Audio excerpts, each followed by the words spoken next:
Vitel, c'était le plus grand port thonier de l'Atlantique à l'époque des Dindés. Les Dindés débutaient par naviguer sans glace. Ils gardaient le thon sur des bois, ils appelaient ça des bois, hein, ce sont des rambardes où était amarré le thon par la queue. Et il s'avérait qu'ils ne pouvaient pas continuer parce que sans glace, quelquefois, ils perdaient toute leur pêche. Alors on a commencé par se diriger vers la glace. On faisait venir de la glace de partout, de Quimper, par train.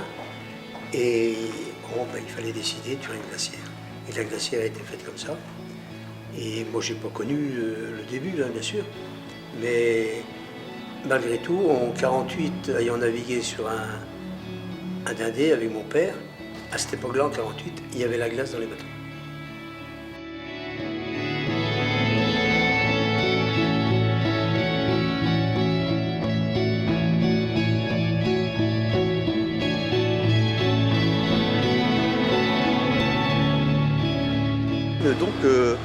Quand la glacière a été désaffectée, se posait la question de savoir est-ce qu'elle va être rasée ou est-ce qu'elle va être conservée.